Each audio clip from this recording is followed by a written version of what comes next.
It was the year 1930. The world had a different face back then. There were no enormous stadium screens, no millions of watching eyes, no platforms for social sharing, no renowned icons of football. Football was still in its infancy. Yet, in the little South American nation of Uruguay, history was on the verge of unfolding. The idea seemed far-fetched, a competition uniting nations from across the globe to determine the finest in football. Many doubted whether this would ever take place. Europe felt distant. Travel was perilous and costly. Teams faced long weeks crossing the Atlantic by ship just to arrive. Some nations chose to stay away. Others dreaded the journey, but a handful accepted the challenge. Thus, in the summer of 1930, 13 teams gathered in Uruguay for the inaugural FIFA World Cup. No five-star hotels awaited them. No private jets landed. No lavish contracts existed. Just players filled with pride and a shared dream. Excitement ignited the streets of Montevideo. People huddled around newspapers for news. For the first time ever, the world was poised to witness international football on a singular stage. Opening matches kicked off on July 13, 1930. France netted the first goal in World Cup history, a moment that would echo through time. Meanwhile, the home team Uruguay felt immense pressure. As Olympic champions, expectations were high. Their supporters demanded victory. Every match felt like a fierce contest. The crowds were vibrant and loud.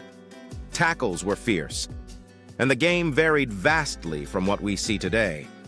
Heavy leather balls bounced. Fields were muddy. No substitutions were allowed. No VR to assist. Just raw courage. As the tournament pressed on, two South American behemoths emerged. Uruguay, Argentina. Finally, the world was set for its very first World Cup final. On July 30th, 1930, around 70,000 spectators flooded into the iconic Estadio Centenario in Montevideo. The energy was electric. Fans sang passionately for hours ahead of the match. Police scanned visitors for weapons due to high tensions. Some were in tears before kickoff even began. This had become something much greater than football. This was about national pride. Argentina struck first on the scoreboard. Then Uruguay swiftly responded. Back and forth the match unfolded, the stadium vibrating from the cheers. At halftime, Argentina led 2-1. The aspirations of the home nation seemed in jeopardy. But during the second half, the tide turned. Uruguay unleashed a furious offense. The crowd erupted with every passing minute. Goal. Another goal. And then, the final blow.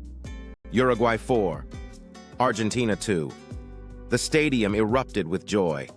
Fans invaded the pitch. Celebrations filled the streets of Montevideo into the night. Uruguay claimed the title of the first World Cup champions in history.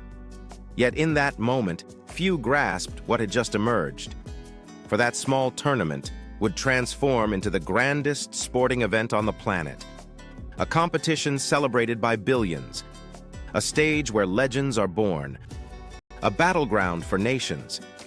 And it all began with 13 teams, one ocean journey, and a dream that sparked in Uruguay.